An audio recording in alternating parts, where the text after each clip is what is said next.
13.3 के आगे के प्रश्नों को यहाँ पे मैं बता देता हूँ कक्षा 8वीं वाले विद्यार्थियों को। तो चलो देख लेते हैं प्रश्नों को। तो चौथा प्रश्न क्या है, कितने प्रतिशत वार्षिक ब्याज की दर से 4,000 का 2 वर्ष में मिश्र धन 5,290 हो जाता है। तो इस प्रश्न में निकालना क्या है, पहले ये जानना है। ठीक है, तो देखो यहाँ पे जो 4,000 दिया हुआ है और एक जगह जिक्र किया है 5,290, एक जो है मूलधन है और एक है मिश्र धन, और यहाँ पे वर्ष भी दिया है। इस प्रश्न में सिर्फ प्रतिशत नहीं दिखाई दे रहा है, इसका मतलब ये है कि प्रतिशत निकालना है। तो पहले मूलधन को लिख लेते हैं। मूलधन को दर्शाते हैं पी से। पी का मान दिया हुआ है इस प्रश्न में 4,000। आर का मान निकालना है तो प्रश्नवाचक लगा लेते हैं इसे। और एन का मान इस प्रश्न में दिया हुआ है 2 वर्ष। और जो ए का मान है जिसे हम मिश्र धन कहते हैं, इसका मान दिया हुआ है 5,290 रुपया दिया हुआ है। ठीक है, ये इन सभी का मान है। अब हल करेंगे तो सूत्र कौन सा लगाना है, वही मिश्र धन वाला 1 प्लस आर अपान 100 और घात रहता है एन। इसी सूत्र में मानों को रख देंगे। तो ए बराबर, ठीक है, ए का मान, चलो ए का मान बाद में लिख लेंगे, पी का मान रखो। पी का मान है 4,000, 1 प्लस आर का मान ज्ञात करना है तो जैसा है वैसा रहेगा, और एन का मान 2 दिया हुआ है। ए का मान कितना है 5,290 रुपया, इसको भी रख लेते हैं। और ये रहा 4,000 और 1 प्लस आर अपान 100 और वर्ष 2। इस 4,000 को इस पार ले आते हैं तो 5,290, और यहाँ पे देखो ये किस फॉर्म में है, ये दोनों गुणा के फॉर्म में। तो जब भी गुणा के फॉर्म में रहता है ना कोई भी मान, और दूसरे साइड में जब ले जाते हैं, देखो गुणा और भाग के रूप में रहता है, तो दूसरे साइड में जाने पर वो कहाँ पे जाएगा, नीचे में आ जाएगा। ऊपर में है मान तो नीचे, और नीचे में है तो ऊपर में आ जाएगा। ठीक है, तो ये मान ऊपर में, इसलिए ये इसके नीचे में आ जाएगा इस तरह से। इसके बाद 1 प्लस आर अपान 100 और ये रहा 2। यहाँ पे एक जीरो काट देते हैं। ठीक है, ये 400 जो है ये किसका वर्ग होता है, 20 का वर्ग होता है। तो 20 का वर्ग, तो यहाँ पे मैं इसे लिख सकता हूँ 20 का वर्ग इस तरह से। अब ये किसका वर्ग होगा, तो देखो ये ज़्यादा का डिफरेंस नहीं है, मतलब ये कितने का वर्ग हो सकता है, तो ये वर्ग हो सकता है 23 का।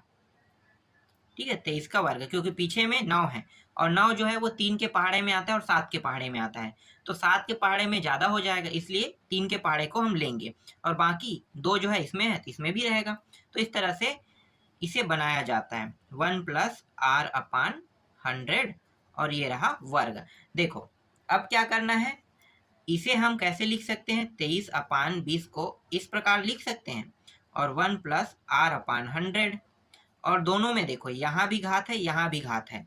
ठीक है, दोनों में घात है, और घात क्या है, सेम है, तो सेम है इसलिए यहाँ से भी कट गया यहाँ से भी कट गया, दोनों से घात कट गया। अब घात कटा है तो बचेगा क्या, 23 अपान 20 बस बचेगा, और यहाँ पे क्या बचेगा 1 प्लस आर अपान 100। अब यहाँ पे देखो एक किस फॉर्म में है, जोड़ना या घटाने के अगर फॉर्म में कोई मान रहता है तो इसे हम पक्षांतर करते हैं। तो ये जोड़ना के फॉर्म में है, इसका मतलब अब पक्षांतर होगा। तो पक्षांतर होने पर मान जो है वो उस साइड जाके ना चिन्ह बस में परिवर्तन होगा। ठीक है, चिन्ह किस में होगा, परिवर्तन होगा। तो ये 23 अपान 20 इस साइड आके -1 हो जाएगा, और यहाँ पे बचेगा आर अपान 100। यहाँ पे कुछ नहीं, मतलब 1 है। अब इसका हर देखो, हर बराबर है क्या, हर बराबर नहीं है। इसका मतलब क्या है, इसका मतलब हमें क्या करना है, हर को बराबर करना है। तो 20 गुणित 1 20। अब हर बराबर हो गया, इस 1 का इसके साथ गुणा करेंगे तो 23, इस 20 का इसके साथ गुणा करेंगे तो ये 20 हो जाएगा, और ये आर अपान 100 इस तरह से। घटा दो तो घटाएंगे तो यहाँ पे 3 बचेगा, और नीचे में 20 बचेगा ना, और आर अपान यहाँ पे 100। अब यहाँ पे देखो आर के नीचे में 100 दिया हुआ है, इसको भी मुझे हटाना है।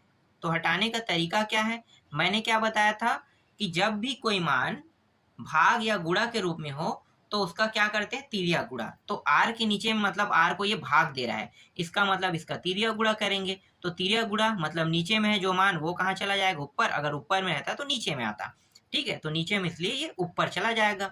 तो यहाँ पे 3 गुणित 100 हो जाएगा और नीचे में 20। 1 शून्य काट दो, 2 एकम 2 पंचे कट गया, ठीक है। 5 का पहाड़ा पढ़ो, 5 तिया 15। तो आर का मान कितना आया, 15% आया और यही इसका आंसर है। देखो बहुत आसान था प्रश्न। चलो आगे देखते हैं।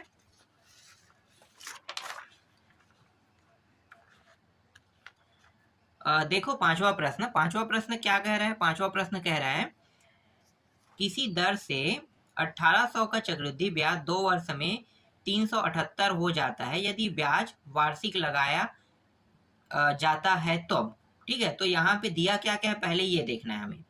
तो यहाँ पे 1800 का जिक्र हुआ है, ठीक है, और 378 का जिक्र हुआ है और 2 वर्ष का। यहाँ पे प्रतिशत मुझे कहीं पे भी दिखाई नहीं दे रहा है।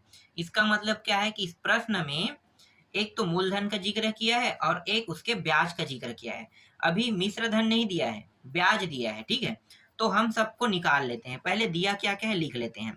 तो एक तो दिया है मूलधन जिसे हम पी से दर्शाते हैं। तो पी का मान है 1800 रुपये। आर का मान नहीं दिया, इसे ज्ञात करना है। और एन का मान दिया है 2 वर्ष दिया है। और ए का मान निकालना है हमें। तो ए का मान तो दिया नहीं है, ठीक है, लेकिन ब्याज दिया है, ठीक है। 2 वर्ष में ब्याज कितना पड़ता है वो जरूर दिया है, मतलब चक्रवृद्धि ब्याज सी आई दिया हुआ है। सी आई कितना है 378। तो इसे हम निकालेंगे कैसे। तो देखो 1800 प्लस 378 कर देंगे ना, तो दोनों जुड़ के क्या हो जाएगा, मिश्र धन बन जाएगा। तो ये 0 7 और ये 8 3 कितना हो गया 11, हासिल आई 1 2। तो 2170 यहाँ पे प्राप्त हो रहा है, ठीक है। 2170, 1 मिनट, 2170 क्या, सॉरी ये 8 है, ठीक है। 2178 यहाँ पे प्राप्त हो रहा है, ये क्या है मिश्र धन। अब आसानी से हम पूरा उत्तर निकाल सकते हैं। तो सूत्र आपको पता होगा, सूत्र क्या है, ए बराबर पी 1 प्लस आर अपान 100 और ये एन। इस सूत्र में मानों को रख देते हैं। तो ए का मान अभी निकला है 2178 और पी का मान 1800 गुणित 1 प्लस आर अपान 100, एन का मान 2। इस 1800 को इस साइड ले आते हैं। तो ये हो जाएगा 2 1 7 8 और नीचे में आ गए ये 1800, ठीक है। क्यों नीचे में आए, क्योंकि ये गुणा के फॉर्म में है और ये ऊपर में था, तो नीचे में इस तरह से नीचे आ जाएगा। मैंने पहले ही बताया था आपको, ठीक है। यहाँ पे बचेगा क्या, आर 1 प्लस आर अपान 100 बस बचेगा और इसका वर्ग। देखो कुछ कट रहा है क्या, हाँ कट रहा है। ये 18 के पहाड़े में ये पूरा कट गया, ये भी 18 के पहाड़ा में कट गया, ठीक है। तो 18 के पहाड़े में ये कट रहा है ऊपर वाला, 18 एकम 18, 3 बचेगा, 3 और 7, 18 दूनी 36, 1 और 8, 18 एकम 18, 121 बार में कट गया। और नीचे जो है 18 एकम 18 और 2 शून्य, ये 100 बार में कट गया। और यहाँ पे 1 प्लस आर अपान 100 और यहाँ पे दिया है 2। इसको और कैसे लिख सकते हैं, तो आपको पता होगा 121 का वर्ग होता है, मतलब ये 11 का वर्ग होता है। तो 11 का वर्ग और ये 10 का वर्ग, तो इसे डायरेक्ट मैं ना दोनों का वर्ग होगा तो इस तरह से बाहर में लिख लेता हूँ। 1 प्लस आर अपान 100 और यहाँ भी 2, 2 और 2 यहाँ पे दोनों में है, कट गया। यहाँ पे बचा क्या, 11 अपान 10 और 1 प्लस आर अपान 100 बस बचा है। इस एक को इस साइड ले आते हैं। तो 1 सेकंड, क्या था 11 है ना, ये 11 अपान 10 माइनस 1 आर अपान 100। तो यहाँ पे कुछ नहीं, मतलब 1। क्या दोनों के मान बराबर है नीचे वाला, नहीं। तो क्या करेंगे, दोनों को गुणा। तो 10 एकम 10, 10 का गुणा इसके साथ, तो 10 का गुणा 10 1 10 हो जाएगा। 1 का गुणा 11 के साथ, तो 11। इस तरह से आर अपान ये रहा आपका 100। यहाँ पे 1 बचेगा और यहाँ पे 10 और ये आर अपान 100। देखो ये भाग रूप में है, मतलब क्या होगा, तिर्यक गुणा। तो ये यहाँ पे चला जाएगा, तो ये हो जाएगा 100 अपान 10 बराबर आर।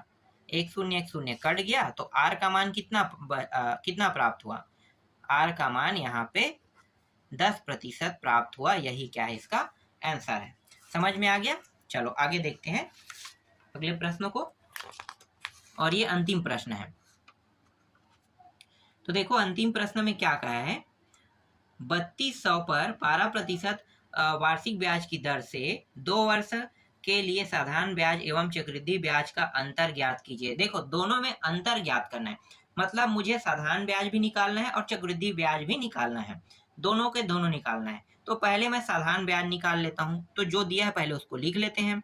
तो मूलधन कितना दिया है भाई, मूलधन दिया है 3200 और आर का मान दिया हुआ है 12% और एन का मान है 2 वर्ष दिया हुआ है।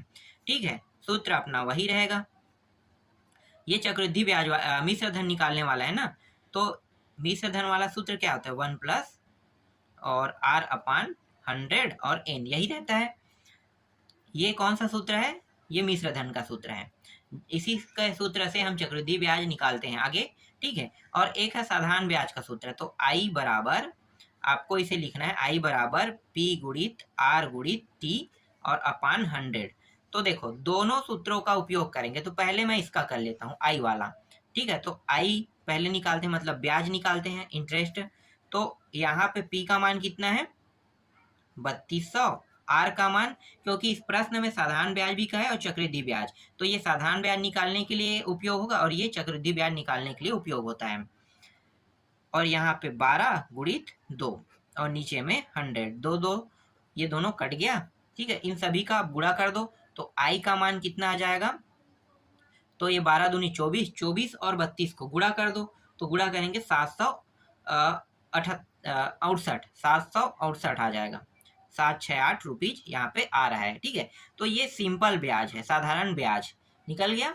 चलो अब इस सूत्र का उपयोग करते हैं, चक्रवृद्धि ब्याज निकालना है। तो ए बराबर 1 प्लस, सॉरी पी का मान लिखना भूल गया ना मैं, एक सेकंड यहाँ पे लिख लेते हैं, 3200 1 प्लस आर का मान 12 और ये रहा 100 और वर्ष 2 है। तो 3200 गुणित, यहाँ पे देखो ये 4 के पहाड़े से कट है, 4 दिया, 4 दूनी 4 पंचे, 25 से कम 25 और 3 कितना हो गया 28, 28 बटे 25 और घात कितना है 2। ये 3200 गुणित 28 के घात कितना है 2 है ना, तो 2 बार लिखेंगे इस तरह से और यहाँ भी 2 बार। ठीक है, यहाँ तक समझ में आ गया। इसे करना क्या है, हमें 2 बार इसे लिखना है। ठीक है, अब देखो जो जो कट रहा है उसको कटा देते हैं। तो कट रहा है क्या कुछ, तो इन दोनों को देख लेते हैं कट रहा है तो। ठीक है, ये कट रहा है 25 के पहाड़े से अगर मैं कटाता हूँ किसको, देखो एक सेकंड ना, कटाएंगे हम लोग तो दोनों में से कट रहा है, ये वाला कट जाएगा, काट लो। तो 25 एक काम, ठीक है, बचेगा कितना 12, तो 1 2 0, 25 चौक कट रहा है, ये भी 25 चौक। ज़्यादा हो रहा है क्या, मैं ज़्यादा कटा रहा हूँ। एक काम करता हूँ मैं डायरेक्ट लिख लेता हूँ, आप लोग कटाते रहना। ठीक है, कटाने वाले में ना समय वेस्ट होता है, तो आप लोग पूरा कटा लेना। मैं डायरेक्ट ना यहाँ पे इन सबको काट फिट कटने के बाद जो आंसर आ रहा है उसको मैं यहाँ पे लिख लेता हूँ, ये ज़्यादा अच्छा रहेगा।